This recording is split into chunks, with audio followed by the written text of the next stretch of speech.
Hi guys, welcome to the unboxing and first impressions of the iPhone 15 Pro Max, and I'll show you some hidden features as well which I noticed. I have it in this blue titanium shade and this is the 512GB version. Let's unbox it. It's pretty similar packaging like last time.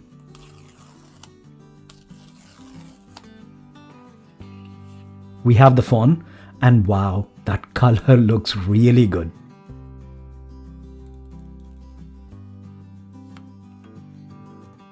Let's come back to that. Inside, we have paperwork and SIM ejector tool.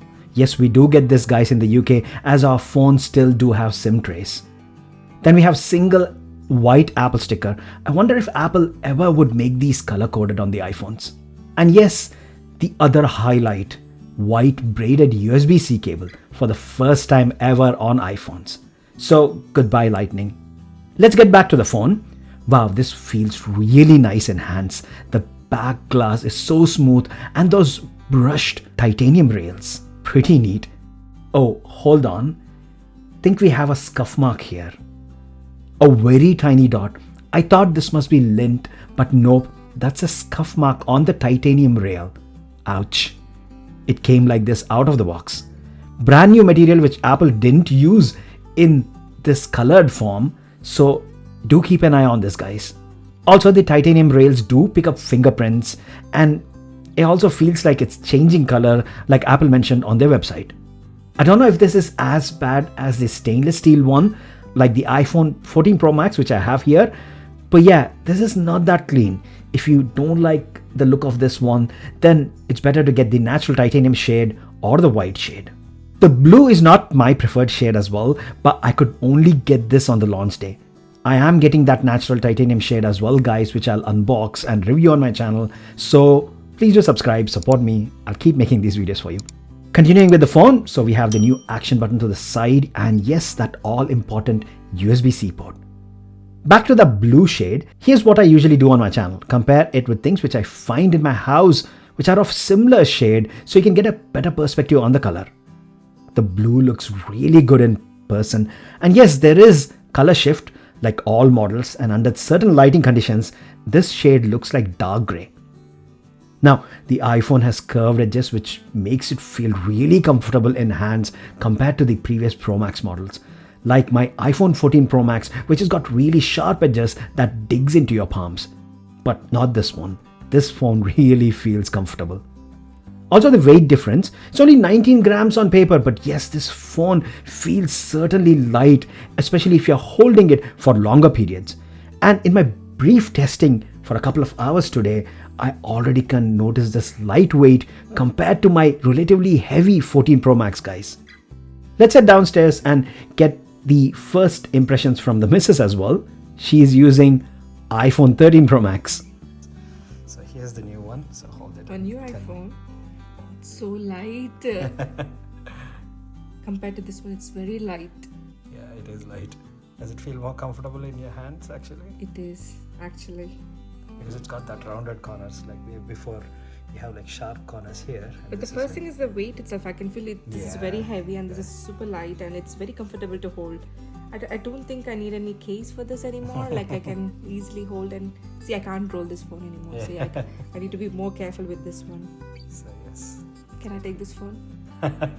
Probably not. Why? You can use this one if you You're want. happy with 13 Pro I'm Max, more than so that's happy to fine. give it to you back. You can take this phone. Okay, should we give it to her guys? Tell me. Yes. Comment down below. Let me know. Yes, please, yes. Should I downgrade actually to 13 Pro Max? Yes.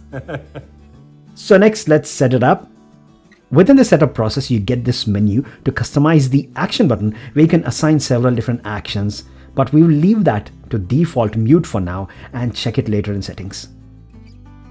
So all done, and here we go guys. Right away, you do notice that thinner borders. The difference compared to 14 Pro Max is very slight, but again, it is noticeable enough. Check these two side by side. I will zoom in a wallpaper so it fills the borders. And as you can see, it's very slight, but certainly noticeable. The phone is set as new guys. I haven't transferred any data, so let me show you how much storage is available out of the box. Roughly, it's taken about 20 gigabytes. The system only takes about 15 gigs. And as you can see, you do have the iLife suite of apps like GarageBand, iMovie, Keynote, which you can delete and avail more space if you don't use those apps. Next, let's get to that action button. By default, it's set to mute. So in order to trigger that, you need to long press the action button. Short pressing it shows the state which it's in, but only long pressing can change that. It's pretty neat, right? As it will eliminate accidental presses.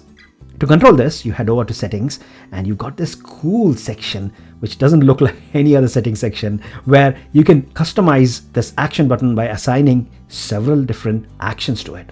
You get a few options including accessibility features which can be super useful for people who need them. You can even assign a shortcut which will make the action button pretty much do anything you like. But for me, I am assigning this to the camera, guys. See, my iPhone is always on mute. I never use the mute switch on my older models. So having a customizable button in its place is super cool. So let's select the camera. You even get to choose which camera you want, and that's it. It's all done.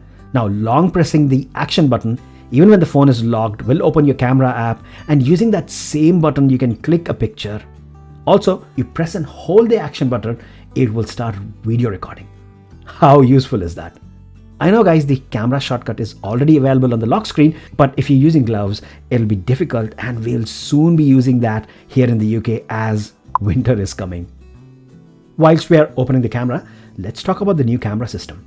First, in the main lens, you have 3 different focal length options, which is pretty neat. You get to choose between 24, 28 and 35mm. So you get that same decent quality as opposed to using digital zoom before. You also have 5x zoom on the telephoto lens, which has this new periscope-like zoom capability, unlike last time where we had only 3x. Also, having a bigger sensor on the telephoto lens allows you to take better low-light shots. But for me, by far the coolest feature has to be the 2nd generation portrait mode. See, for this, you take normal pictures of people or pets and you can turn them into portrait mode by adjusting the focus and the bokeh. So taking something like this and making into this is pretty incredible. This feature really is a game changer, guys. Next, power under the hood. We have world's first 3nm A17 Pro chip here. Here are the Geekbench scores comparing it to the iPhone 14 Pro Max. You should see like about 10 to 15% overall improvement, both in the single core, multi-core scores and even the graphical benchmark. But guys, the iPhone 14 Pro Max's chip is still very impressive, and that same chip is in this year's iPhone 15 series. So that really is a very good upgrade there. Also, for those curious like myself, the iPhone 15 Pro series phones have now got 8GB of RAM. Now this is absolutely incredible, as if you know the iOS world, then this equates to years and years of software updates. You pretty much can use this phone for years until you really get bored of it and want an upgrade. Next, let's get to that game-changing USB-C port. Boy, didn't we all want this on our iPhones like forever? Having a universal port feels so convenient. If you follow my channel, guys, then you know my love towards iPads, and having the ability to just use the same cable for my iPhone and my iPad is so convenient for me. So now I can just take one cable and charger for my iPhone, iPad, backup Android phone, and even my Windows laptop. Wow, this really is a dream come true. Also guys, I shoot all my videos for this channel on my iPhone, so now with the USB-C port, it makes it super easy to transfer files across onto my iPad for editing.